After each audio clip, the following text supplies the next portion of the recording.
My third Uber Eats delivery in 10 days was dropped off by the same guy, again. I'd selected leave at door every time, but he never just set the bag down. Always knocked, waited, asked if I needed anything else like he knew I'd be awake. Let me back up. I'm Emma, 23, a nursing student in Chicago's Lincoln Park. Moved here from Rockford in January, still getting used to how loud the rain sounds on my third-floor window, like someone's throwing pebbles at the glass for hours.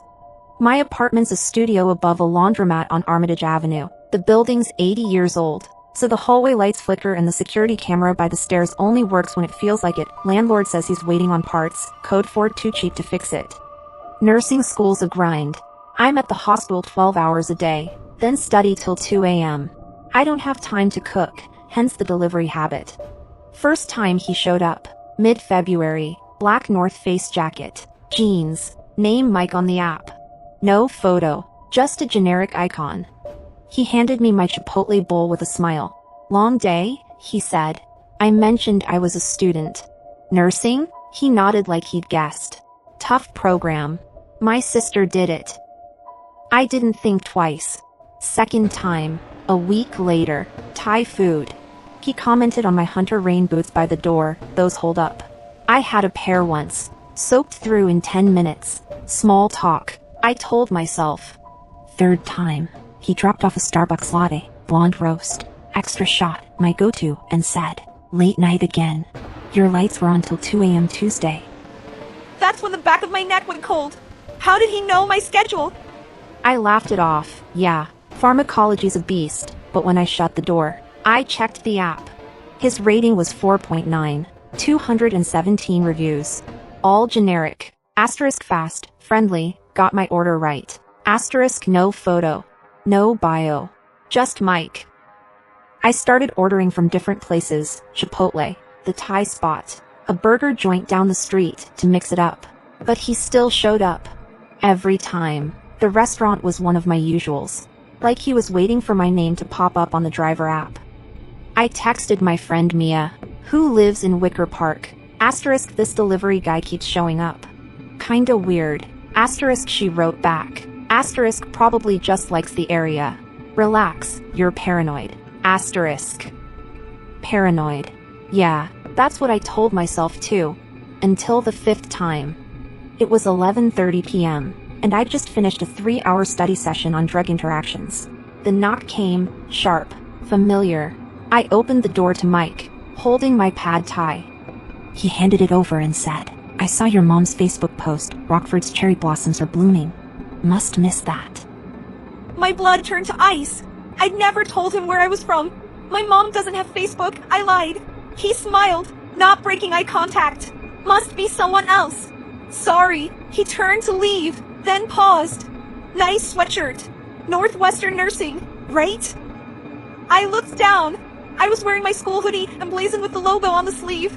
I shut the door so hard the walls shook. Locked the deadbolt. Checked my mom's Facebook. She posted a photo of the cherry blossoms 2 days ago. Tagged Rockford.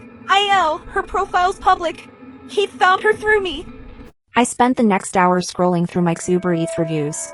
All from the past 6 months. No one mentioned him asking personal questions, just friendly and on time.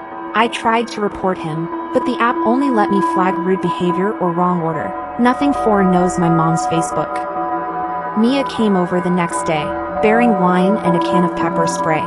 This is serious, she said, scrolling through my text exchange with Mike. He's stalking you. I shook my head. Asterisk stalking asterisk felt like a word for movies. Not my studio above a laundromat. But when I opened the Uber Eats app later that night, my hands were shaking. I deleted the app. Swore I'd cook every meal from then on. It lasted 3 days.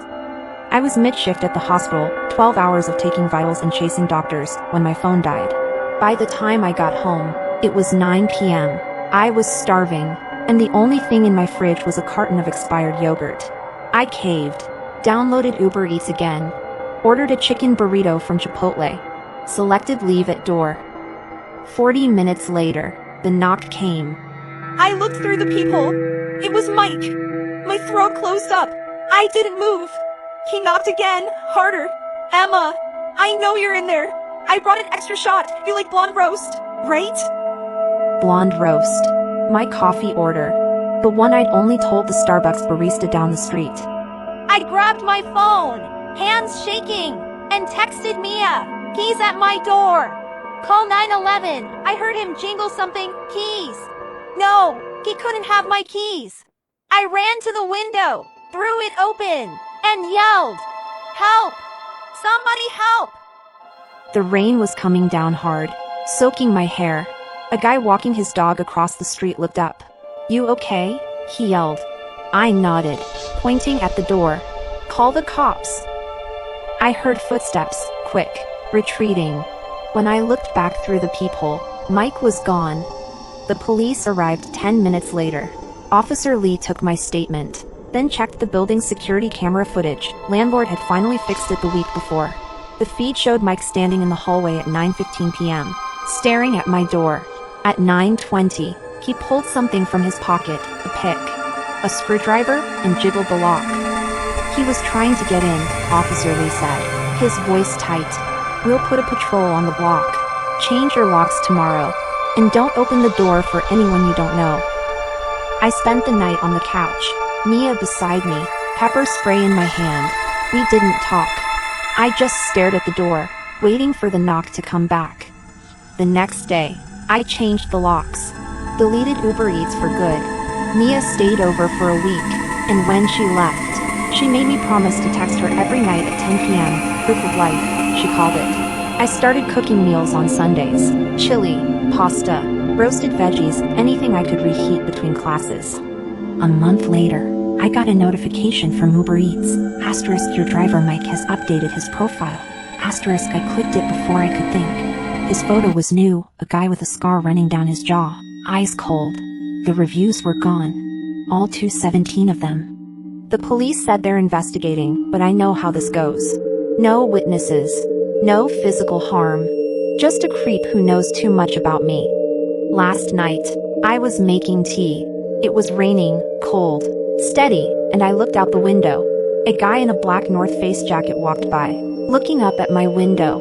I ducked. When I looked again, he was gone. I checked the security camera app. Nothing. Just the empty hallway, lights flickering. I know it's probably nothing, but I locked the door twice now. I keep the pepper spray on my nightstand, and every time I hear a knock, my heart races like it's 11:30 p.m. and Mike's on the other side, holding my food and my secrets. Nursing school teaches you about fight or flight, about how the body reacts to fear, but no textbook ever told me how it feels to realize the thing you rely on, convenience, can turn into a weapon. How the guy who brings you dinner can also bring you dread. I still see him sometimes. In the grocery store. On the L. Always in a black jacket. Always looking. I don't say anything. I just hold my keys between my fingers and walk faster. The rain's back tonight. I'm sitting on the couch, studying for my finals. The tea's gone cold. I keep looking at the door. I used to think urban life was about freedom, about being anonymous in a crowd. Now I know better. Anonymity's a myth. And sometimes, the guy who knows your coffee order knows a lot more than that. I just hope he never figures out where I hide the baseball bat.